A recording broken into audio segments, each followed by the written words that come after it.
E aí, pessoal? Prontos para mais um mergulho profundo com a gente aqui no Deep Dive? Bora lá. Hoje a gente vai mergulhar num tema que eu acho que todo mundo se identifica: sucesso e fracasso. Quem nunca, né?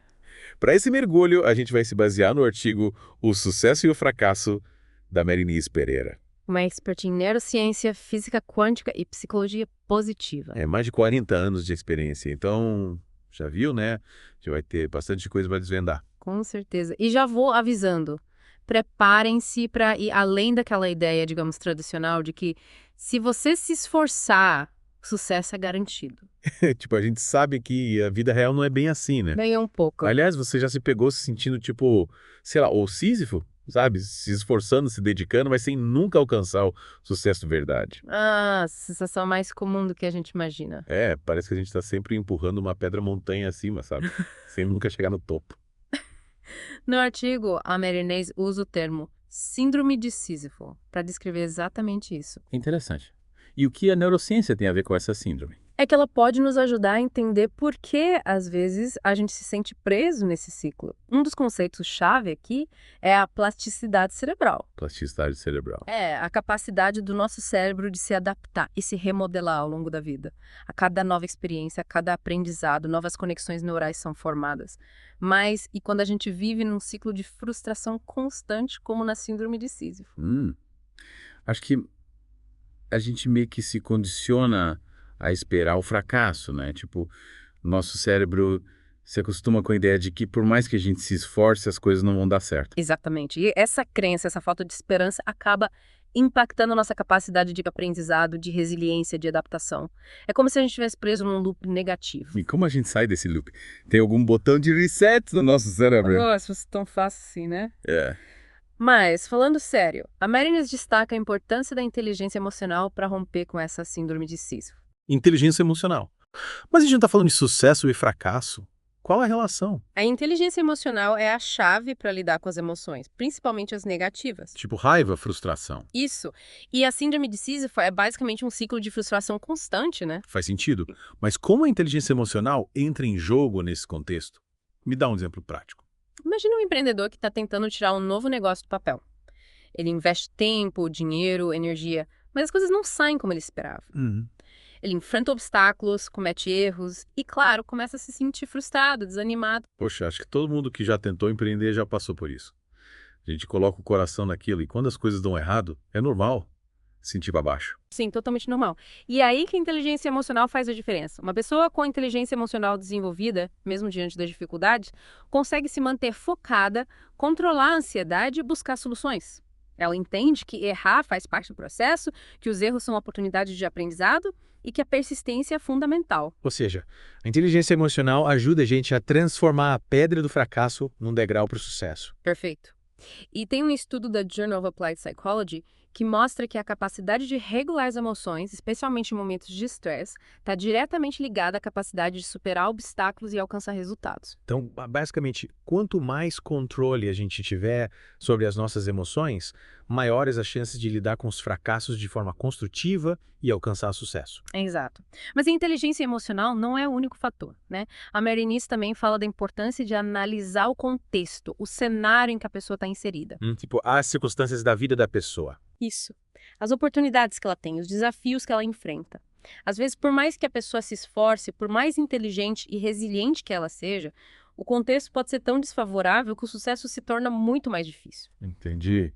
Então, além da inteligência emocional, a gente fica ao considerar os fatores externos, tipo o ambiente social, as condições econômicas, as políticas públicas, as oportunidades de educação. Exatamente. E a Marinês dá uns exemplos bem interessantes para ilustrar como o contexto pode influenciar o sucesso ou o fracasso. Por exemplo, ela fala da importância de ter um público-alvo receptivo para uma ideia inovadora. Se você cria um produto ou serviço incrível, mas o mercado não está pronto para ele, as chances de sucesso são mínimas. Tipo, lançar um aplicativo de delivery de comida num lugar onde não tem internet. É, exatamente. Outro exemplo é o impacto do ambiente socioeconômico. Dados do Sebrae mostram que as dificuldades financeiras, a burocracia, a falta de acesso a crédito são fatores que contribuem muito para o fracasso de empresas no Brasil. Ou seja, se você nasce num ambiente de pobreza, sem acesso à educação, sem oportunidades, as suas chances de sucesso são muito menores do que as de alguém que nasce numa família rica, com acesso a tudo isso, né? Infelizmente é uma realidade. E a Mary nos convida a refletir sobre essas desigualdades, sobre como o ponto de partida pode influenciar a trajetória de alguém. E ela também fala sobre o sucesso comprado, né? O que ela quer dizer com isso. É um conceito polêmico, mas importante. A Mary usa esse termo para se referir aos casos em que o sucesso é alcançado por meios que não dependem do esforço individual, da competência, do talento. Tipo, herdar uma fortuna, casar com alguém rico e influente, ou usar meios ilícitos para enriquecer. Exatamente. E ela argumenta que, nesses casos, o sucesso pode ser superficial, vazio e até fonte de frustração. Se você tem tudo na mão, sem precisar se esforçar, qual o sentido da vida? Cadê o desafio, a conquista? É essa a questão. O que é sucesso de verdade? Ter dinheiro, status, poder? Ou é algo mais profundo relacionado à realização pessoal, ao propósito de vida? Acho que a gente precisa ir além da superfície dos rótulos fáceis para entender o que realmente significa ter sucesso. É isso aí? E a análise da Mary, que considera o esforço individual, o contexto, o ponto de partida e os meios utilizados, é um ótimo ponto de partida para essa reflexão. Concordo, mas a gente já falou bastante do artigo da Mary Inês, né? Queria saber a sua opinião também, na sua visão, como a gente pode avaliar o sucesso e o fracasso de forma justa e completa. Boa pergunta. Para responder, acho que a gente precisa analisar alguns casos reais para ver como esses conceitos se aplicam na prática. O que a senhora acha? Perfeito. Vamos mergulhar nesses casos. A Mary traz alguns casos no artigo que podem nos dar uma visão mais, digamos, pé no chão de toda essa complexidade. Vamos começar com um empreendedor que, apesar de todo o esforço, não conseguia emplacar seus negócios. Que tipo de dificuldades ele tinha? Falta de planejamento, grana curta.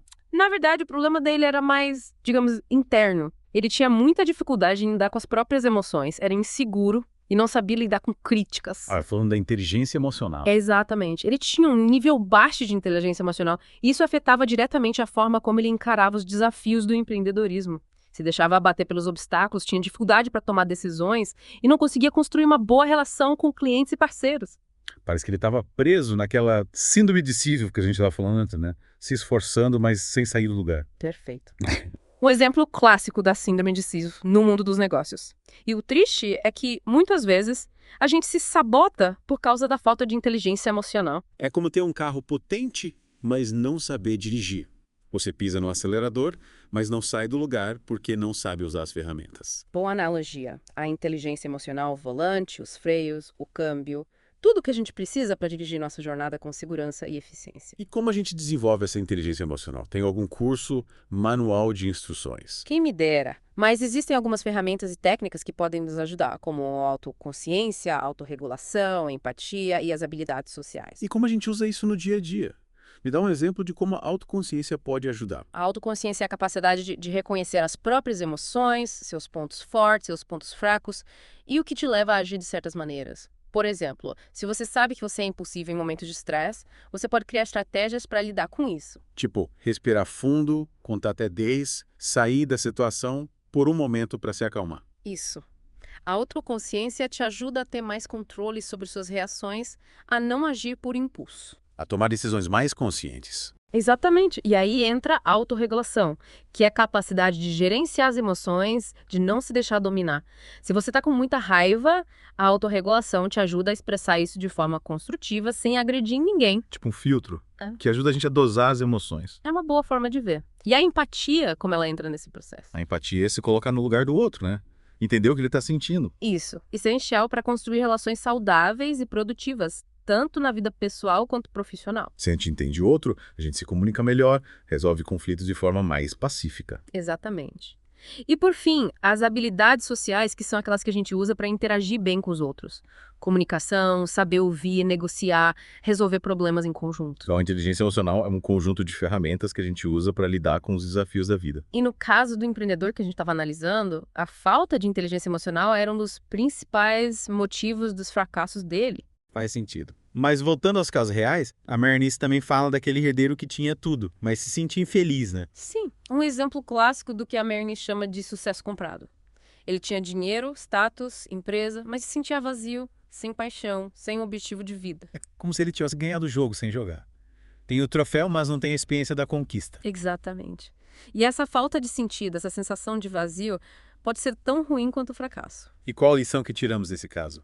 que dinheiro não traz felicidade? Não é tão simples. O dinheiro, por si só, não garante a felicidade, mas ele te dá mais conforto, segurança, oportunidades.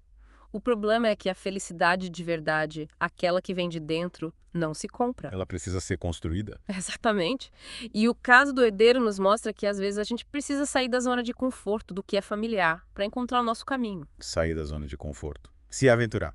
E essa busca por significado pode ser desafiadora, mas também pode ser incrível. E Marines também fala daquele profissional super competente que trabalhava num ambiente tóxico, né? Sim, um exemplo de como o contexto pode ser negativo. Ele era talentoso, dedicado, mas o ambiente de trabalho era tão ruim, tão burocrático, que ele se sentiu frustrado, desmotivado. É como nadar contra a correnteza. É isso aí.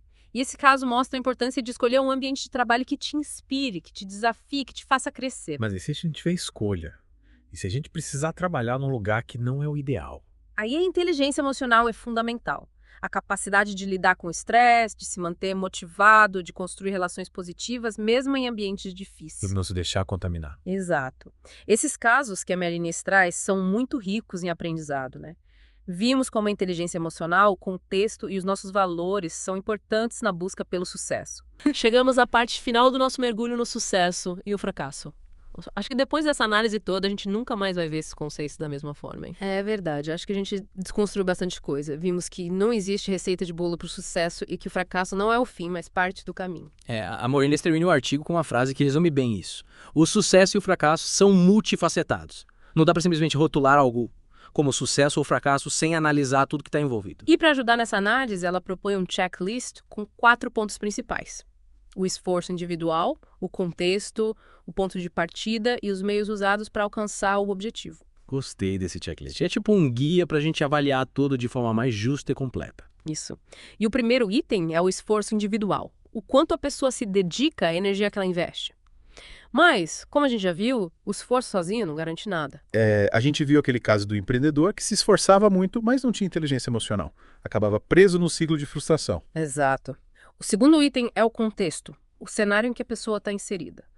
O ambiente social, econômico, político, as oportunidades, os obstáculos, tudo isso influencia. E o terceiro item é o ponto de partida, né? De onde a pessoa começa. Se ela já tem vantagens, tipo uma herança, uma rede de contatos, o caminho dela vai ser diferente de quem começa do zero. Com certeza. E por último, mas não menos importante, a gente precisa analisar os meios usados para alcançar o sucesso. A ética, a honestidade, a integridade tem que estar presente em tudo. Não adianta ter sucesso se for preciso passar por cima dos outros, né? Trair seus valores, prejudicar alguém. É como um castelo de areia. Bonito por fora, mas na primeira ventania forte, desmorona. O sucesso de verdade, aquele que dura, precisa de bases sólidas. Construídas com ética, respeito e integridade. E a Marines deixa claro que o objetivo dessa análise não é julgar quem é um sucesso ou um fracasso, mas entender a complexidade disso tudo e ter uma visão mais realista do que isso significa para cada um. É tirar as lentes que distorcem a visão e enxergar o mundo com mais clareza, com mais nuances, com mais empatia. E para quem quiser se aprofundar mais, a Marines tem um livro chamado No Brain No Game. O que ninguém conta sobre o sucesso e fracasso. Uma leitura essencial para entender melhor o que realmente significa ter sucesso na vida. E para a gente finalizar nosso mergulho de hoje, queria deixar uma pergunta para você que está nos ouvindo. Qual é a pedra que você está carregando? Qual é o peso que você carrega na busca pelo sucesso? Será que essa é a pedra certa? Será que você está investindo sua energia em algo que realmente te leva para onde você quer? Reflita sobre seus objetivos, seus valores, seus sonhos. E se precisar, tenha coragem de reavaliar seu caminho, de ajustar a rota, de buscar novas ferramentas para alcançar o seu sucesso. Lembre-se, o fracasso não é o oposto do sucesso, mas parte do caminho. E a capacidade de aprender com os erros, de se adaptar e usar a inteligência emocional a seu favor é o que te permite transformar as pedras do caminho em degraus para o sucesso. E com essa mensagem inspiradora, a gente encerra nosso mergulho de hoje no The Deep Dive. Espero que essa conversa tenha te feito pensar, questionar e buscar o autoconhecimento. Continue com a gente para mais análises e conversas que te farão pensar fora da caixa. Até a próxima!